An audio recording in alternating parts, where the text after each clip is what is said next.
코로나 바이러스의 팬데믹이 오고 여러 분야의 것들이 위기를 맞고 있다고 이야기하는데 거기에 교회도 기독교 신앙도 예외는 아니어서 한국교회가 큰 위기라고 이야기하는 사람들이 많이 있습니다.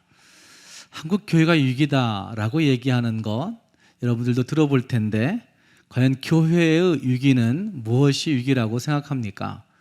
성도들이 회집을 못하는 것, 아니면 교회 예산이 줄어드는 것, 아니면 교회가 어떤 전도를 못하는 것, 이런 것들도 위기라고 말할 수 있겠지만 한국 교회의 진짜 위기는 저는 복음의 사유화라고 하는 단어와 복음의 이념화라고 하는 두 개의 단어가 설명해 준다고 생각합니다.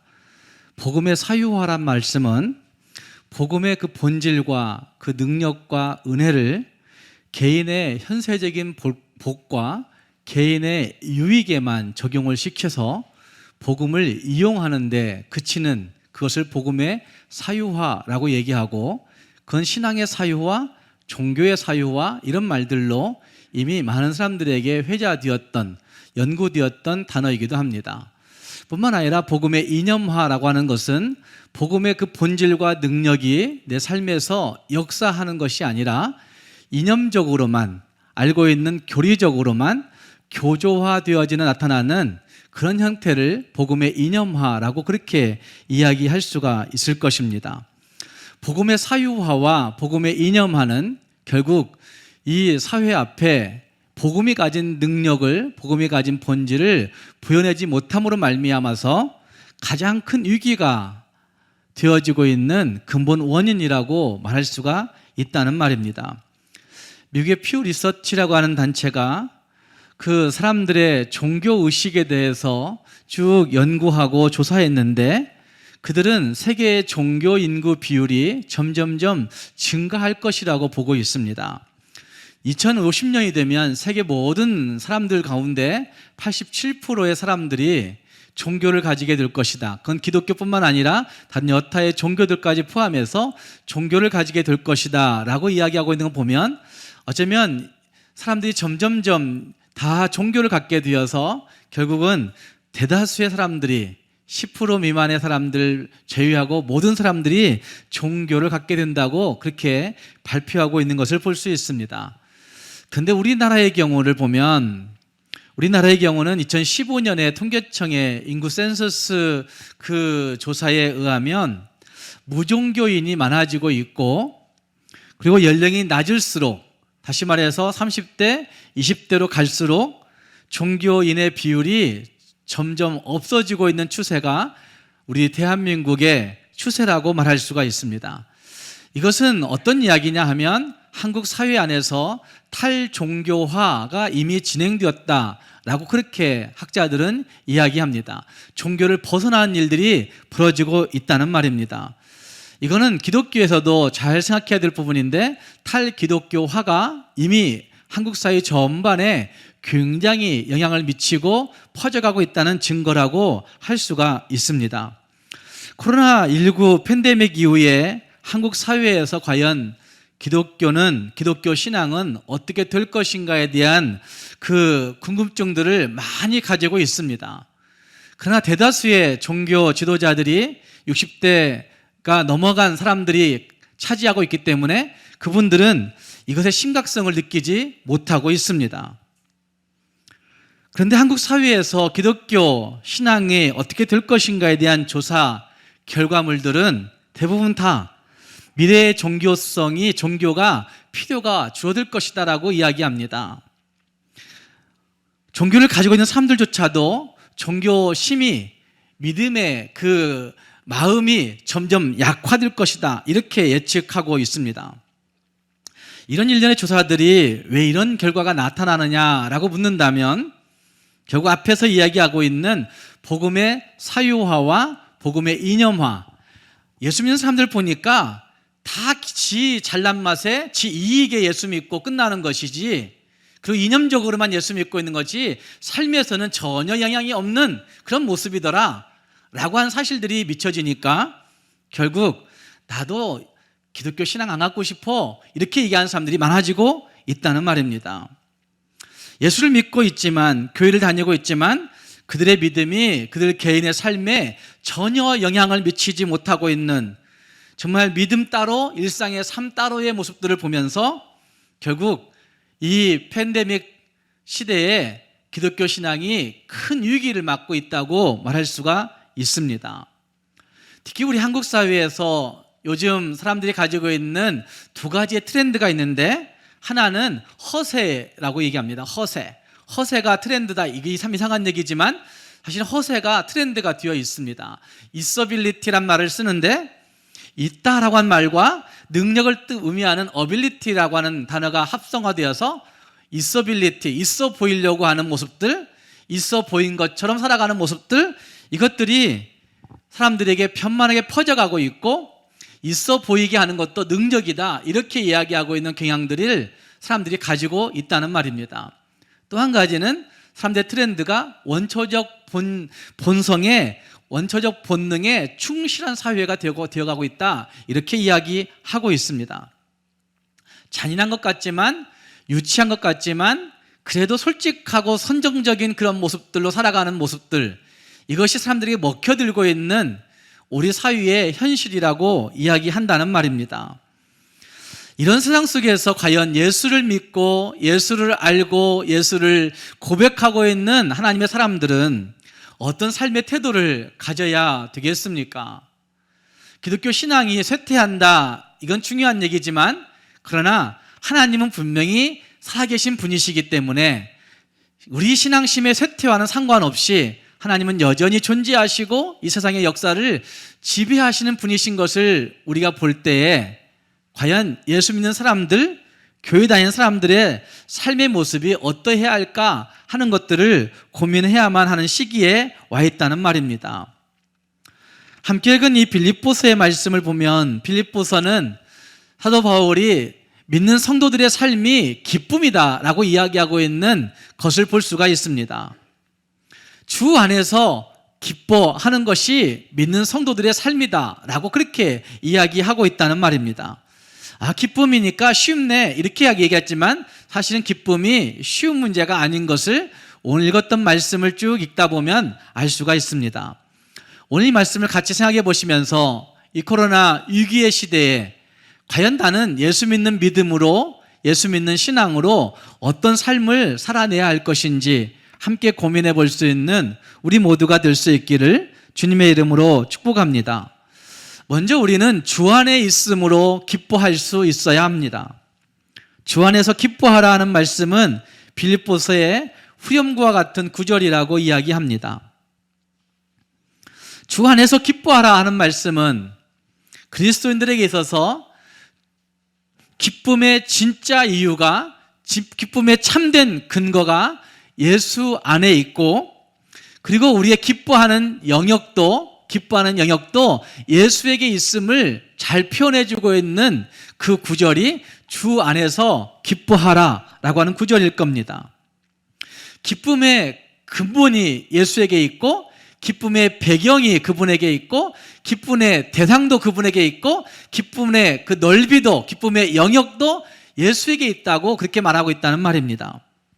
존 파이퍼 목사님은 하나님의 기쁨에 대해서 이야기하면서 그 책에 이런 이야기를 합니다. 절대 행복, 절대 기쁨의 주권자를 바라보라. 절대 행복, 절대 기쁨의 주권자를 바라보라.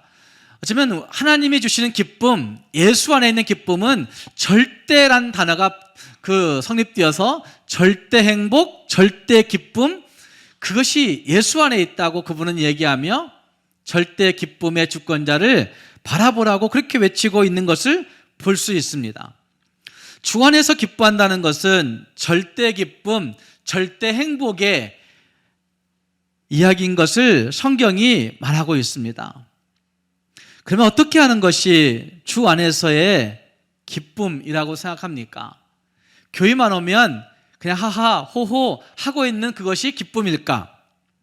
주 안에서의 기쁨은 과연 어떤 기쁨일까 하는 것을 우리가 보아야 되는데, 오늘 읽었던 말씀은 이 기쁨과 대조되는 두 가지의 태도를, 두 가지의 모습을 잘 대조해서 우리에게 보여주고 있습니다. 한 가지는 율법주의라고 얘기할 수 있습니다. 의식주의, 형식주의. 이것이 주 안에서의 기쁨과 대조해서 나타나고 있는 세상 사람들의 모습, 종교인들의 모습이라고 한 사실을 사도 바울은 대조해서 말씀하고 있고, 또 한 가지는 육체를 신뢰하는 것, 인간적인 자랑하는 것, 자기 공로에 빠지는 것, 어쩌면 자기에게 도취되는 것, 자기 만족에 빠지는 것, 이런 것들과 대조해서 말하고 있습니다. 율법주의와 그리고 육체를 신뢰하는 인간 자랑의 문제는 복음의 이념화와 복음의 사유화라고 이미 설명드린 이 부분과 밀접하게 연관되어 있을 뿐만 아니라 예수를 조금만 믿고 나면, 조금만 시간이 지나고 나면 우리도 금방 이렇게 빠질 수 있는 율법주의로 흘러가고 육체를 자랑하게 되는 일들로 흘러가게 되는 그런 위험들이 우리에게 얼마든지 있음을 볼 수가 있습니다. 뿐만 아니라 이런 것들은 주 안에서의 기쁨과 매우 다른 모습이고, 이런 모습들은 주 안에서의 기쁨을 빼앗아가는, 주 안에서의 기쁨을 없애버리는 그런 능력이 있다고 하는 사실들도 볼 수가 있습니다. 함께 읽은 말씀 1절 말씀에서 바울은 이런 말을 하고 있습니다. 주 안에서 기뻐하라. 너희에게 같은 말을 쓰는 것이 내게는 수고로움이 없고 너희에게는 안전하니라. 주 안에서 기뻐하라 라고 말하고, 이걸 같은 말을 여러 번 썼다고 얘기하는 것이잖아요. 같은 말을 썼다란 말씀은 바울이 로마 감옥에 갇혀서 빌립보서와 같은 서신서들을 많이 썼다는 얘기예요. 빌립보 교회를 향해서도 이 서신 하나만 남아있지만 사실은 많은 편지를 써서 너희의 믿음이 이렇게 가야 되는 거야, 너희의 믿음이 이렇게 되어야 되는 것이라고 한 사실을 여러 번 말했다는 사실들을 볼 수가 있습니다. 같은 말을 반복한다는 것은 귀찮은 일이 될 수 있습니다. 그런데 전혀 그렇지 않다고 말하면서 이렇게 하는 것이 너희에게 진짜 안전한 것이다 라고까지 얘기하면서 그 기쁨의 이야기를 하고 있습니다. 그들에게 이렇게 강조하고 있는 이유는 아마 그 교회 안에 교회를 어지럽히는 이단과 같은 그런 모습들이 편만하게 퍼져 있어서 계속해서 강조해서 여러 번 계속 수고롭지만 이야기하고 있는 그 말을 강조하고 있다고 보여지고 있는 겁니다. 기뻐하라는 명령은 그 다음 가운데 이런 말들로 연결됩니다. 2절 말씀에 개들을 삼가고 행악하는 자들을 삼가고 몸을 상해하는 일을 삼가라, 삼가고 삼가라 하는 말씀과 연결되어지고 있습니다. 그걸 삼갈 때 진짜 기쁨이 있다는 것이죠. 그걸 삼갈 때 진짜 주 안에서 기뻐하는 것이라, 이렇게 말하고 있는 것이라 할 수 있다는 말입니다. 삼가라 하는 말씀은 동일한 동사가 3번씩 반복되면서 이것은 마치 우리가 이렇게 이해할 수 있습니다. 과로, 과속, 그리고 과적은 위험이라고 얘기하는 그것과 같은 얘기죠. 운전을 할 때 과로하는 것도 위험이고 과속하는 것도 위험이고 과적하는 것도 위험이다 라고 얘기할 때 그것과 같은 이야기로 삼가라 이렇게 얘기하고 있다는 말입니다. 이처럼 강조해서 경계해야 할 부분이 있다는 것인데, 거기 말씀에 보면 개들을 삼가고 라고 하는 말씀과 행악한 자들을 삼가고 몸을 상해하는 일을 삼가라, 3가지를 얘기하고 있지만 같은 이야기를 하고 있는 겁니다. 보통 개라는 동물은 집도 없고 주인도 없이 근동의 도시들을 떠돌아다녔던 그 동물이 개였습니다. 요즘에야 개가 진짜 사람보다 더 귀한 대접을 받고 있는 그 시대가 되었지만 개들은 어쨌든 그랬습니다. 그래서 개들은 동네에서 쓰레기와 오물을 먹기도 하고 동네 사람들이 주는 어떤 음식이 있으면 그걸 먹고 살다가 그 음식 때문에 동네 여기에서 항상 다투고 싸우고, 이런 일 막 흔히 봤던 일들이잖아요. 싸우고, 그리고 자기가 토한 것도 먹고, 이런 일들도 있고, 또 마음에 안 드는지 모르지만 어쨌든 지나가는 사람들, 조금 어린아이들, 여성들 보면 막 공격하기도 하고 으르렁짓기도 하고, 이런 존재가 개였습니다. 그래서 옛날 동네에서는 개들이 오면 돌을 던지기도 하고 미움당하고 발로 차기도 하고 이랬던 것이 동네의 개였습니다. 그런데 유대인들이 이방인들을 이와 같이 개와 같이 취급했다는 것이죠. 함께하지 않는 겁니다. 너희는 우리와 함께할 수 없는 존재라고 생각하면서 유대인들이 자기들의 형식과 자기들의 공로와 자기들의 위치로 사람들을 구분했다고 하는 것입니다. 또한 그런 유대인들은 자신들의 의에 취해 있어서 우리는 선행자야, 우리는 선행자지, 우리는 정말 깨끗한 사람들이야 이렇게 자처하고 있었고, 다른 사람들을 판단하는 행위와 공로에 빠져있는 공로주의자가 되어있는 경향을 가지고 있었다는 것입니다. 그래서 그들을 행악하는 자들이라고 일컬으면서 삼가라고 얘기하는 거죠. 삼가라고 얘기하고 있는 거죠. 유대인들은 자신들이 하나님과의 언약 관계에 분명한 사람들이고 그 증거는 할례라고 그렇게 생각했습니다. 할례라는 상징을 굉장히 중시하고 있으면서 그것만 있으면 어떤 짓을 해도 괜찮다고 하는 그런 의식, 할례만 있으면 뭘 해도 구원받고 할례만 있으면 뭘 해도 나는 예수 믿는 사람이야, 복음 가진 사람이야 라고 생각하는 그런 어리석음들이 그들에게 있었다는 말이죠. 사도 바울은 그들을 삼가라고 이야기합니다. 개들을 삼간다 얘기하지만 그들이 개처럼 취급하는 이방인들이 있지만 오히려 그들이 개라고 얘기하면서 그들을 삼가라고 그렇게 이야기하고 있습니다. 빌립보서 3장에서 다양한 비교가 등장합니다. 바울은 그들과 자신을 비교하고 있죠. 유대인들과 자신을 비교하고 있고, 종교적인 형식주의자들과 자기 자신을 비교하고 있고, 주 안에서의 기쁨과 세상의 만족, 세상의 기쁨을 비교하고 있습니다. 육체를 신뢰하는 사람들과 육체를 신뢰하지 아니하는 자기 자신을 비교하고 있습니다. 세상을 자랑하는 사람과 예수를 자랑하는 사람과 비교하고 있습니다. 어쩌면 예수로 자랑하는 업적과 세상의 업적을 추구하는 사람들을 비교하고 있습니다. 바울은 자신이 이전에 그런 모든 것들을 다 해봤고, 이런 자랑 저런 자랑, 이런 신뢰 저런 신뢰, 그 열심 저런 열심 다 해봤다고 이야기하고 있습니다.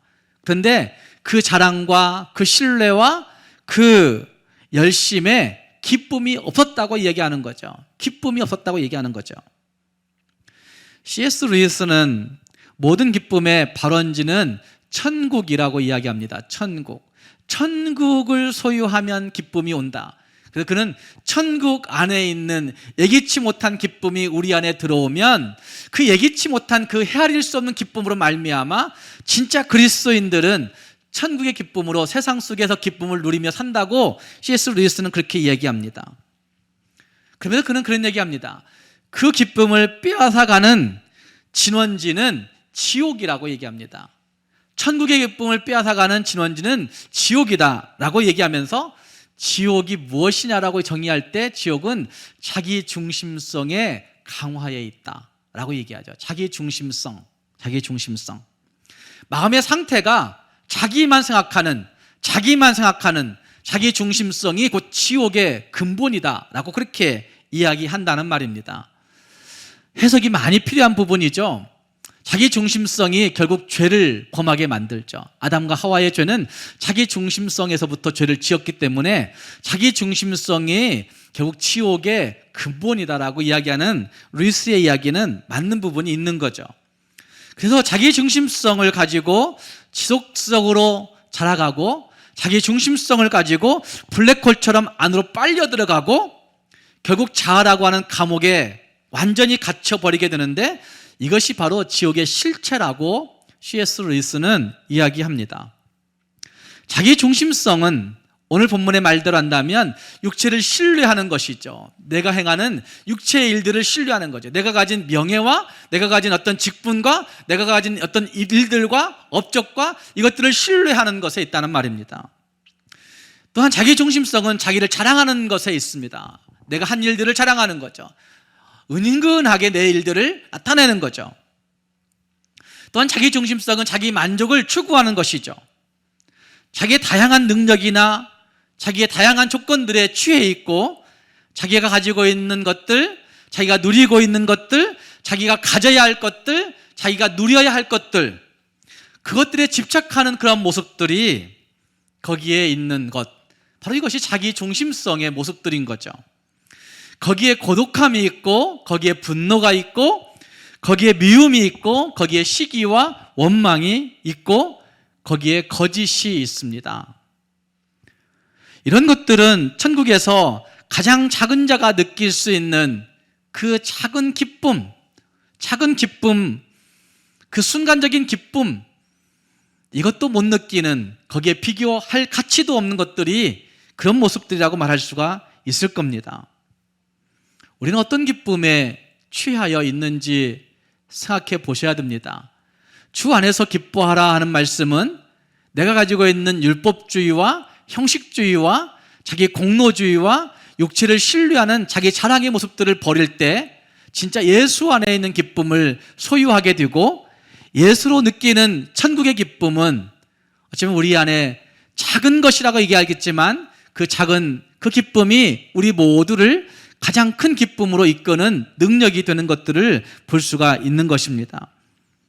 사랑하는 성도 여러분, 진짜 주 안에서 기뻐할 수 있는 우리 모두가 될 수 있기를 바랍니다. 자기 자랑과 자기 신뢰와 자기 공로와 형식을 버리고 정말 예수 안에서의 기쁨을 소유할 수 있는 우리 모두가 될 수 있기를 주님의 이름으로 축복합니다. 두 번째로 우리는 하나님의 성령으로 기뻐할 수 있습니다. 이것은 그리스도 예수로 자랑하는, 예수로 기뻐하는 것이라 말할 수가 있습니다. 함께 읽은 말씀 3절 말씀에 이런 말씀을 합니다. 하나님의 성령으로 봉사하며 그리스도 예수로 자랑하고 육체를 신뢰하지 아니하는 우리가 곧 할례파라. 그 당시에 유대인들은 할례파라고 주장했는데 그것이 자기들의 능력이 되었던 것이죠. 그러나 진짜 기쁨, 진짜 자랑은 하나님의 성령으로 하는 것이야, 이렇게 얘기하고 있는 것이라 할 수 있습니다. 바울은 자신의 삶 속에 들어온 하나님의 성령님께서 자신의 삶을 얼마나 송두리째 바꾸어 놓았는지를 소개하고 있습니다. 주의 성령이 나를 바꾸어 놓으니까 자랑할 것이 없다는 것이죠. 4절 말씀부터 6절 말씀 보면 나도 육체에 신뢰할 만하고 나도 자랑할 만하고 나도 나타낼 만하지만, 그러나 하나님의 성령으로 말미암고 보니까 내게 신뢰할 것이 없었어, 내게 자랑할 것이 없었어, 내가 나타날 것이 없었다고 그렇게 얘기하고 있는 부분이 거기에 있습니다. 그의 가문이 자랑이었고 그의 혈통이 힘이었고 그의 종교적 정파가 그에게 능력이었던 적이 있었습니다. 또한 그의 지적인 배경과 그의 인간적인 열심을 보면 정말 신뢰할 만한 어떤 능력이 그에게 있었다고 얘기합니다. 그러나 그것이 그에게 기쁨과 만족을 주지 못했던 것입니다. 하나님의 성령님을 통해서 만난 그리스도 예수, 그분이 그의 삶을 완전히 바꾸어 놓아서 그때부터 그는 진짜 기쁨을, 진짜 만족을 소유하게 되었던 것이죠. 7절 말씀, 8절 말씀 이렇게 소개합니다. 그러나 무엇이든지 내게 유익하던 것을 내가 그리스도를 위하여 다 해로 여길 뿐더러 모든 것을 해로 여김은 내 주 그리스도 예수를 아는 지식이 가장 고상하기 때문이라 라고 그렇게 고백하고 있는 것을 볼 수 있습니다. 다 해로 여길 뿐더러 다 배설물로 여김은 이라고 한 말씀이 7절 말절 7절 8절 말씀에서 잘 나타나고 있습니다. 여기게 되었다라고 얘기합니다. 그리스도 예수를 아는 지식으로 말미암아, 예수 만난 것으로 말미암아 내가 가진 배경을, 내가 가진 자랑을, 내가 가진 혈통을, 내가 가진 정파를, 내가 가진 열심을 다 배설물로 여겼다고 그렇게 이야기합니다. 여긴다란 말씀은 계산하다라는 뜻을 갖고 있습니다. 예수 그리스도를 주님으로 알기 전에 모든 것들, 그 모든 것들을 다 배설물과 같이 여겼다라고 얘기합니다. 배설물을 내보내놓고 야, 이게 아까워, 이거 정말 아까워, 이거 내려야 말까, 내릴까 말까 이렇게 고민하는 분들이 있습니까? 근데 예수 믿고 그런 사람들이 너무나 많은 거죠. 내 배경을, 내 혈통을, 내 자랑을, 내 공로를 사도 바울은 배설물과 같이 그냥 한 번에 탁 아깝지 않게 내려버렸는데 우리는 그걸 내리지 못하고 망설이는 거예요. 이것이면 조금 더 낫지 않을까? 이것이면 자랑할 수 있지 않을까? 뒤돌아보고 또 뒤돌아보고 또 쳐다보고 있는, 개가 마치 토해놓은 것들을 다시 먹고 있는 그런 모습들처럼 살아가는 그리스도인들이 이 땅에 너무나 많이 있다는 말입니다. 자신이 가진 특권이나 자신이 가진 자랑이나 자신이 가진 그 어떤 직분이나 자신이 가진 그 어떤 공로, 이런 것들을 배설물과 같이 한 번에 그냥 뒤도 돌아보지 아니하고 일어나기도 전에 내려버려야 되는데 내리지 못하고 그들을 자꾸 아깝게 생각하는 경향들이 우리에게 있다는 말입니다. 예수님을 알게 된 순간부터 바울의 내면에는 이와 같은 엄청난 변혁이 일어났던 것입니다. 그래서 이제까지 소중하게 여겼던 것들, 자랑스럽게 여겼던 것들, 이제까지 그것이 능력이 되었던 것들, 이제까지 그것이 내 삶의 지침이 되었던 것들, 그 모든 것들을 다 하찮게 여기고 바뀌어버렸다고 말하고 있는 것입니다. 사랑하는 여러분, 우리는 무엇으로 바뀌어지고 있는지 살펴볼 수 있어야 됩니다. 주 안에서 완전히 바뀌어지지 아니하면, 가치관의 혁명이 나지 아니하면 우리는 주의 성령으로 말미암은 기쁨을 소유할 수가 없는 것이죠. 예수 그리스도를 만나고 난 다음부터 돈 버는 것도 진짜 내 기쁨이 아니요, 예수 만나고 난 다음부터 섬기고 헌신하고 내놓고 베풀고 살아가는 것이 진짜 기쁨이 된 사람들도 이 땅에 얼마든지 많은 것들을 볼 수가 있습니다. 제가 관계한 사람들 가운데 그런 사람들이 있습니다. 일주일에 6일을 돈 벌어도 아깝지 않은 사람들이 많이 있죠. 의사로서 그렇게 돈 벌어도 괜찮은 사람들인데 그럼에도 불구하고 그 사람들은 일주일에 2번은 쉬어가면서 봉사하는 사람들이 있어요. 돈이 최고의 아니야. 돈 많이 벌어봤자 목사님 그거 아무것도 아니더라고요. 심플 라이프 해야 돼요. 그래서 나눠줘야 돼요. 베풀어야 돼요. 이러고 살아가는 사람들이 있어요. 예수 아는 것이 가장 큰 기쁨이라는 사실을 알고 그들의 삶 속에서 예수 드러내기 위해서, 예수 알려주기 위해서, 예수 보여내기 위해 살아가는 그런 기쁨을 가지고 있는 사람들이 이 땅에 얼마든지 있다는 말입니다. 사랑하는 성도 여러분, 무엇이 우리의 기쁨인지 다시 한번 돌아볼 수 있기를 바랍니다. 하나님의 성령으로 봉사하는 것, 하나님의 성령으로 살아가는 것, 이것이 우리에게 가장 큰 기쁨이 되어서 세상의 가치와 세상의 공로와 세상의 그 모든 것들을 예수하는 지식으로 바꾸어 살아갈 수 있는 우리 모두가 될 수 있기를 주님의 이름으로 축복합니다. 기도하겠습니다.